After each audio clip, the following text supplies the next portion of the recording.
নোনা নোনা গন্ধ। হ্যালো এভরিওয়ান, সবাই কেমন আছো? আশা করি সবাই খুব ভালো আছো আর আমরাও ভালো আছি। 2-3 মাস আগে গিয়েছিলাম বাপের বাড়ি বেড়াতে, আর সেই সময় পরিবারের সাথে কাটানো সুন্দর মুহূর্তগুলো ভিডিও ক্যাপচার করে রেখেছিলাম, তোমাদের সাথে শেয়ার করব তাই। তবে ভিডিও এডিটিং করার কুড়েমের কারণে সেই মুহূর্তগুলো তোমাদের সাথে আমি শেয়ার করতে পারিনি। তবে এখন ভাবছি আস্তে আস্তে সবটাই তোমাদের সাথে শেয়ার করব। আশা করি তোমাদের খুব ভালো লাগবে।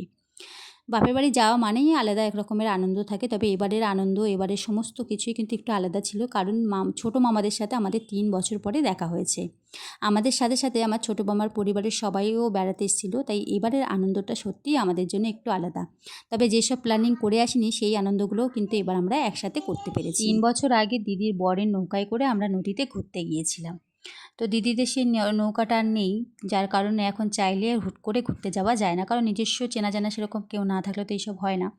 তো আমার মামার 2 ছেলেও এসছে, এবার আমরাও এসছি, তো সবারই খুব ইচ্ছা করছিলো যে একটু নৌকায় করে নদীতে ঘুরতে যাব।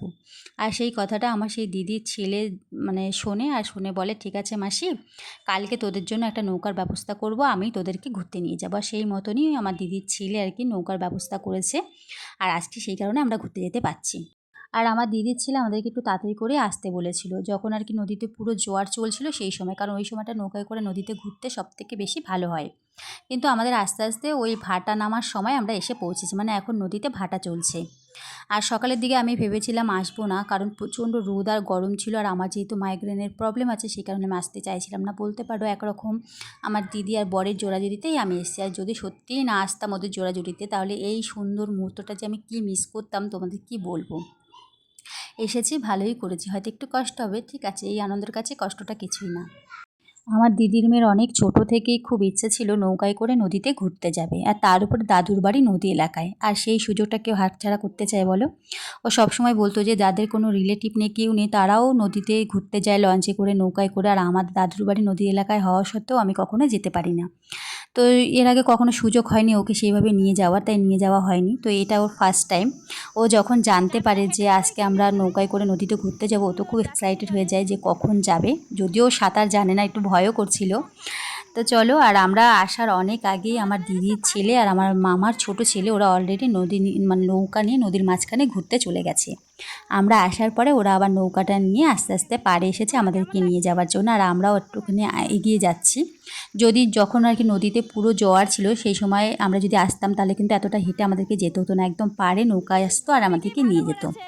যদিও সেরকম কাদা নেই, একদম শুকিয়ে গেছে, দেখো এখানে জল ছিল আমরা যখন এসেছিলাম, এই জায়গাগুলো এখন জল নেমে গেছে।